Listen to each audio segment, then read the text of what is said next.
ta'allama. Nah, ini. Saya agak cepat karena pernah saya uraikan. Di sini ada ta. Di sini ada tasydid. Asalnya ada lam mati, lam hidup. Disatukan.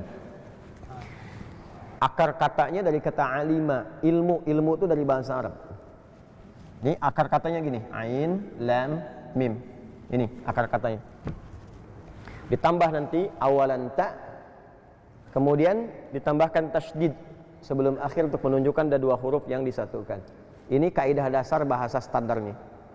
Kalau kita mau belajar lebih dalam, ya, kaidahnya berbunyi begini, ziyadatul mabna tadullu ala ziyadatil ma'na. Kalau ada penambahan awalan, sisipan atau akhiran di dalam kata bahasa Arab, maka menunjukkan maknanya bertambah dari makna aslinya. Ilmun itu ilmu, alima itu tahu, ya, dapat pengetahuan. Kalau ditambahkan tak di depan kata kerjanya dari alima, jadi tambah tak plus tak begini, maka di antara fungsi huruf tak itu dari sekian banyak, ya, secara cepat menunjukkan kesungguhan dan keseriusan. Salah satu fungsinya serius, sungguh-sungguh. Kalau ada tasydid begini, asalnya dua huruf disatukan, lam mati, lam hidup. Ta'al, ta'al, ini la. Untuk memudahkan, satukan ini, beri tasydid begini. Ya, ini dasar dari bahasanya. Tapi kalau kita ngaji lebih dalam dan meriset, ya, bagian-bagian huruf, fungsi-fungsi huruf, termasuk tanda dan harakat, itu ada maknanya. Saya sekarang salah satu disertasi yang sedang saya kerjakan itu meriset tentang bahasa Quran, lafaz Quran. Ya, ini salah satu disertasi yang sedang saya tulis sekarang, At-Ta'lilatun Nahwiyah, ya, Ibnu Asyur min khilali tafsirihi At-Tahrir wa Tanwir. Itu meriset 30 juz bahasa Al-Quran. Ya, sebab-sebab dahunya, maknanya kemana gitu. Nah, ini tasydid begini biasanya karakteristiknya menunjukkan pekerjaan yang tidak mudah dilakukan, sehingga double, butuh motivasi 2 kali lipat. Tasydid itu double, 2 huruf disatukan. Karakternya menunjukkan nggak mudah dikerjakan, butuh motivasi 2 kali lipat. Ada tantangannya, kadang-kadang ngantuk, ya, kadang-kadang lelah, capek dan sebagainya, kadang-kadang bosan dan seterusnya. Maka kenapa menuntut ilmu yang ada faidah, fadilahnya itu, keistimewaan itu begitu banyak? Sifatnya begini, kalau ingin mendapatkan keutamaan dari ilmu itu, maka belajar yang serius. Datang itu, ya, fadilah majlis yang benar itu baru datang aja, lihat pengajarnya, lihat syekhnya aja, itu sudah mendapatkan kemuliaan. Ada pengaruh perubahan pada diri kita. Antum ngaji pada orang soleh dan cerdas, pintar, ya, punya ilmu. Soleh saja kita tatap aja wajahnya, itu memberikan pengaruh pada diri kita. Makanya nanti banyak para ulama-ulama itu dulu kalau sedang futur, ya, kalau sedang turun itu kadang cuma datang ke majlis kawannya, Syekh Fulan, hanya untuk melihat saja. Setelah itu dia pulang lagi, semangat lagi, ya, dan sangat terkenal. Makanya ulama dulu saling memuji, saling merekomendasikan, bukan saling membid'ahkan gitu, ya. Jadi rekomendasikan, ngaji kamu ke sana, itu bintangnya, ini ngaji ke sini, itu luar biasa. Dan ketika mereka sedang merasakan turun, itu datang cuma untuk melihat aja. Ya, saya ingin lihat si fulan yang terkenal ibadah malamnya, datang ke situ, semangat tahajud lagi. Ya, ada orang-orang yang demikian. Tapi kalau Anda tambahkan dengan kesungguhan, serius, mencatat, memahami, merekam, mengkaji, mengamalkan, maka taknya berfungsi. Ya, dan itu nggak mudah, butuh perjuangan. Ya, butuh kesungguhan. Nah, ini syiddah. Kalau itu bisa dilakukan dan mulai berdampak kepada kita dan pengetahuannya mulai berkah. Jadi tahu, paham, mengerti, kemudian diamalkan, maka berubahlah nanti orangnya dari muta'allim menjadi alim.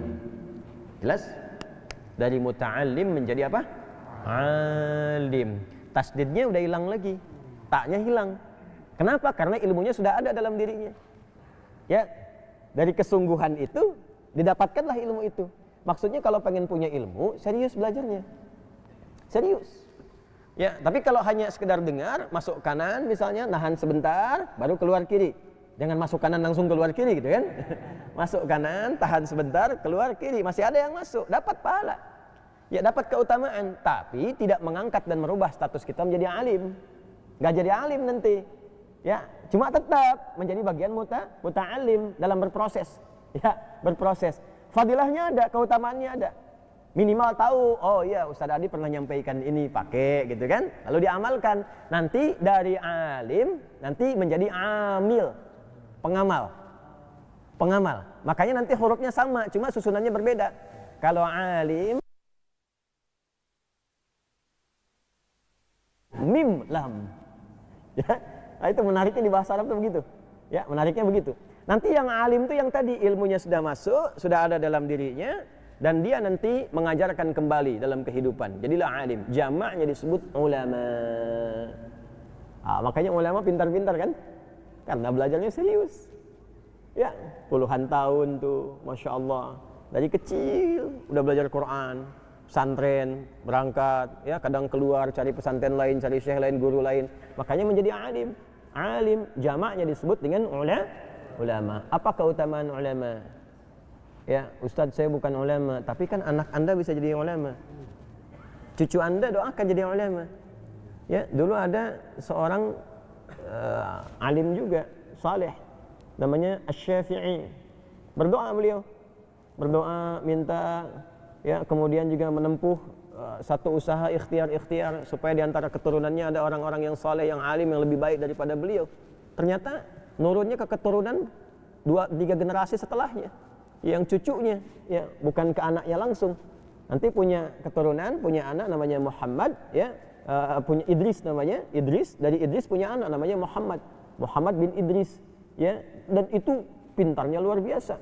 Idrisnya meninggal di awal-awal masa kecil, dirawat oleh ibunya single parent, lahirnya di Gaza, ya kemudian sampai digendong sampai hijrah berangkat ke Mekah, ke asal mula kakek moyangnya, karena beliau termasuk keturunan Nabi SAW.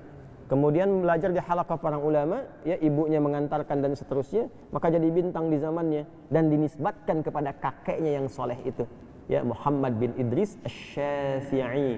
Ya, Asy-Syafi'i itu bukan nama daerah tapi nama dari kakek keturunan ke atasnya. Antum yang ngaji sekarang, antum berdoa, antum bermohon, antum jadikan tirakatin tuh apa yang datang yang sekarang dengan doa dan sebagainya untuk kemuliaan keluarga. Boleh jadi satu di antara anggota keluarga besar itu yang menggandeng Anda kemudian ke surga untuk mendapatkan kemuliaan.